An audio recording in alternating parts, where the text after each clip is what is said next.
Wagyu literally translates to Japanese beef. It's among the best meat in the world, and that's because it has a really high fat content. So when it's melt in your mouth, it's buttery, it's umami, it tastes really delicious. But as a result, it's really expensive. You're looking to pay hundreds of dollars on just a steak of Wagyu in Japan at least. But as a result, it presents a pretty lucrative offer to kind of restaurants, suppliers, as something to cash in on. Well, what is driving that growing demand, and particularly when we think about where it's coming from in the UK? Yeah, I mean, so a lot of this goes back to the pandemic. So during COVID, we were taught to kind of shun eating out and eat at home, particularly with kind of ensuing inflationary pressures on household budgets. And so as a result, consumers were looking to trade up on more kind of premium items to kind of treat themselves. And Wagyu just becomes part of that story. So we're seeing a growing trend of premiumization, and Wagyu is associated with, high quality meat. And so as a result, consumers want to kind of treat themselves to the occasional Wagyu steak. Okay, so then how are farmers overseas then making it work? It's expensive. You can see the attraction maybe of offering it to more picky consumers, but how are farmers making it work for them?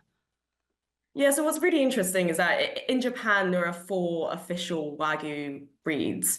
And, they're not the easiest cattle to raise. And Japan has really clamped down on the export of kind of live genetics. But, there is a small herd outside of Japan.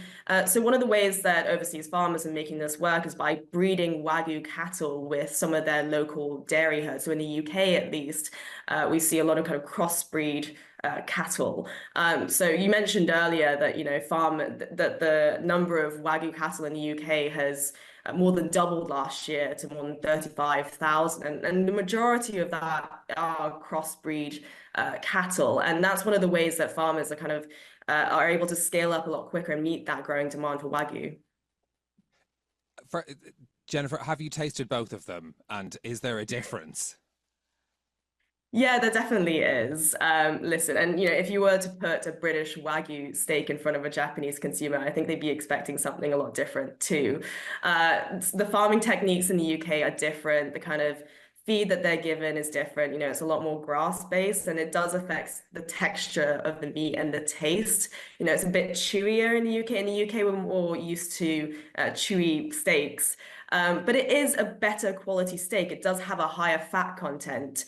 But if you're going to your local supermarket, your local Waitrose or Aldi, and you're expecting to find a Wagyu steak that you get in Japan, you're probably going to be disappointed.